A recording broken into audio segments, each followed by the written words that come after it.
Assalamualaikum warahmatullahi wabarakatuh. Waalaikumsalam. Bismillahirrahmanirrahim. Alhamdulillah wassalatu wassalamu ala Rasulillah wa ala alihi wa sahbihi ajma'in. Subuh tadi kita berbincang mengenai, ingat tak? Doa Ibu Juraij yang terbukti sangat makbul. Jadi ada di kalangan netizen tanya Abi, dia kata sejarah hidupnya tu seolah-olah macam ibunya doa dulu. Adakah tak boleh nak ubah? Dulu-dulu barangkali mak dia tengah marah doa. Jadi plot hidupnya sekarang ni macam mak dia doa. Adakah tak boleh ubah? Tak boleh ubah tu maksudnya macam inilah patternnya sampai mati. Kita perlu untuk beriman bahawa doa itu adalah penting. Pertama, jangan simpan dendam dengan ibu yang mendoakan seseorang itu begitu walaupun dia dah mati. Tak boleh dendam. Yang keduanya, mohon ampun bagi diri dia. Dan ketiganya, kita berusaha untuk memperbaiki diri kita. Mudah-mudahan Allah SWT menukarkan nasib kita kepada nasib yang baru, qada yang lama kepada qadar yang baru, untuk menjadikan kita ini lebih selesa bahagia daripada hidup sebelum-sebelum ini, yang barangkali kita teringat-ingat doa ibu dulu-dululah. Jadi malam ni kita baca mengenai kisah Abu Hurairah. Ini diceritakan sendiri oleh Abu Hurairah radhiyallahu anhu, berkata, keistimewaan Abu Hurairah ni ialah ma sami'a bi ahadun yahudiyyun wala nasraniyun illa ahabbani. Abu Hurairah kata tidak ada seorang pun, sama ada orang itu Yahudi ataupun Nasrani, dengar nama aku, nescaya dia itu tidak ada seorang pun kecuali dia itu akan tetap mencintai aku, disuka kepada Abu Hurairah. Tak mesti orang Islam saja, sama ada Yahudi ataupun Nasrani. Mengapa? Doa Nabi SAW yang akan kita baca sebentar lagi. Ini ceritanya. Inna ummi, sesungguhnya ibuku. Ibu siapa? Abu Hurairah. Inna ummi kuntu uriduha alal Islam fata'ba. Aku sangat menghendaki ibuku itu masuk Islam, tapi dia enggan. Faqultu laha fa'abat. Aku terangkan Islam, ajak dia masuk Islam, fa'abat, tetapi dia enggan masuk Islam. Bahkan dari riwayat yang lain, Abu Hurairah ini dia mencerca Islam, mencerca Nabi sebelum masuk Islam. Jadi satu ketika Abu Hurairah jumpa dengan Nabi SAW menangis-nangis. Fa'ataitu an-Nabiy sallallahu alaihi wasallam faqultu, aku bertemu dengan Nabi SAW, kemudian aku berkata, ud'ullaha laha, wahai Rasulullah, doakanlah kepada Allah agar ibuku masuk Islam. Di sini ulama kata kewajipan anak-anak adalah untuk jadi penyebab kepada Islamnya ibu atau bapanya. Kalau belum Islam lah. Kalau dah Islam, kewajipan anak-anak ialah untuk jadi penyebab ibu dan ayahnya makin kuat dengan pegangan agama Islam. Jadi mafhum mukhalafahnya ataupun fahaman kebalikannya adalah haram bagi anak-anak untuk mereka menjadi penyebab ibu dan ayahnya jauh daripada Islam.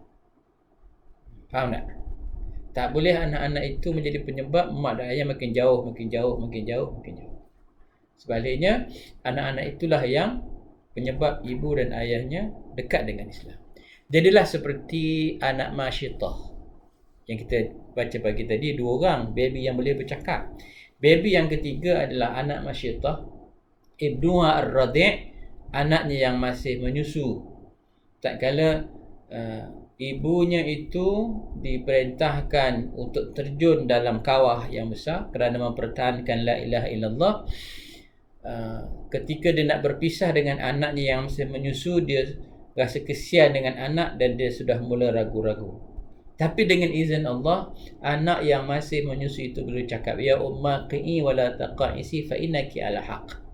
Wahai ibu, terjunlah, jangan rasa ragu-ragu, sesungguhnya engkau dalam kebenaran. Maka syahid semua masyitah dengan suaminya, dengan 3 orang anaknya. Ini contoh anak yang mendekatkan diri ibu dan ayahnya kepada Islam. Jadi Abu Hurairah menangis-nangis jumpa dengan Nabi sallallahu alaihi wasallam, memohon ud'ullaha laha, doalah kepada Allah untuknya, untuk ibuku. Fada'a, Nabi sallallahu alaihi wasallam pun berdoa. Dan kita kena tahu, dan kita sedia tahu bahawa doa Nabi Muhammad sallallahu alaihi wasallam mustajab, dikabulkan oleh Allah Taala. Kemudian fa'ataituha, lepas Nabi sallallahu itu berdoa, Abu Hurairah pun baliklah ke rumah, jumpa dengan mak dia. Sampai di rumah mak dia, faqad ajafat alaihal bab. Sampai ke rumah mak dia sudah tutup pintu. Tutup pintu, tak boleh masuk. Dan Abu Hurairah dalam riwayat yang lain, dia dengar mak dia sedang mandi. Dan apabila dah siap, mak dia mandi dan semua, kemudian dia buka pintu balik, faqalat, wahai, dia pun berkata, ya Abu Hurairah, inni aslamtu. Wahai Abu Hurairah, aku dah masuk Islam. Hasil daripada doa yang diusahakan oleh Abu Hurairah, minta Nabi SAW doa, mendoakan. Jadi ini juga diambil oleh para ulama kita. Tak jadi salah kalau kita jumpa dengan orang-orang alim, supaya minta tolong doakan kepada Allah, bukan kepada makhluk lain, kepada Allah Ta'ala. Sebab itu juga kita dapati kadang-kadang ada baby-baby kecil kan, dia bawa untuk tahnik. Apa dia tahnik? Belah mulut. Macam selalu datang rumah kita tu kan, baby belah mulut, comel je. Tapi pun teringin je baby.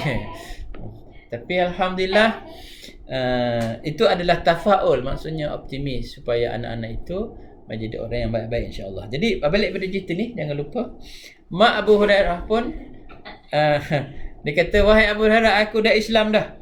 Maka sekali lagi Abu Hurairah menangis-nangis jumpa dengan Nabi SAW. Kali pertama menangis sebab maknya tolak Islam, tolak Nabi, sehingga Abu Hurairah minta doa supaya masuk Islam. Kali kedua Abu Hurairah pergi, menangis-nangis sebab menangis gembira sebab mak dia masuk Islam. Dan Abu Hurairah minta sekali lagi doa kepada Nabi Muhammad SAW. Faqultu ud'ullaha li wa li ummi. Ya Rasulullah, doakan kami, doakanku dan ibuku ya Rasulullah. Ini doa Nabi SAW. Allahumma abduka Abu Hurairah wa ummuhu. Nabi SAW berdoa, ya Allah, ini hamba-Mu Abu Hurairah dan ini juga ibunya. Ahibbahuma ilan nas, jadikanlah kedua-duanya dicintai oleh manusia. Jadi Abu Hurairah ini, makbulnya doa Nabi, sangat dicintai oleh semua manusia, tak kira Yahudi ataupun Nasrani. Tapi ada golongan yang tak suka Abu Hurairah. Antaranya adalah, siapa tahu? Yang tak suka sangat Abu Hurairah, golongan Syiah. Golongan Syiah tak suka Abu Hurairah. Yang keduanya adalah golongan Orientalis. Mengapa? Sebab banyak hadis-hadis Nabi SAW sampai kepada kita melalui penceritaan Abu Hurairah. Mereka tak direct menyerang Nabi, tapi mereka menyerang Abu Hurairah. Kalau sekiranya Abu Hurairah diserang dan kalah dalam serangan itu, automatik dia menyerang hadis-hadis Nabi sallallahu alaihi wasallam. Jadi Abu Hurairah ini disayangi oleh semua manusia, sehingga keistimewaan Abu Hurairah nanti kita akan jumpa pada hadis besok barangkali, bagaimana orang yang mendoakan Abu Hurairah dan ibunya, Allah sayang pada dia. Jadi pengajaran kita pada malam ini adalah seorang anak itu mesti tamak dan haulaba untuk mengislamkan ibu dan ayahnya. Kalau dah Islam, tamak dan haulaba untuk makin mendekatkan diri ibu dan ayahnya kepada Islam. Dan kita kena perbanyakkan berdoa supaya doa ibu itu memang makbul dan doa anak-anak juga untuk kebahagiaan ibu bapanya juga adalah mampu. Itu keistimewaan yang ada pada Hurairah dan cerita dengan uminya, dengan ibunya. Wallahu alam. Wa sallallahu ala sayyidina wa habibina Muhammadin wa ala alihi wa sahbihi ajma'in. Alhamdulillahirabbil alamin. Assalamualaikum warahmatullahi wabarakatuh.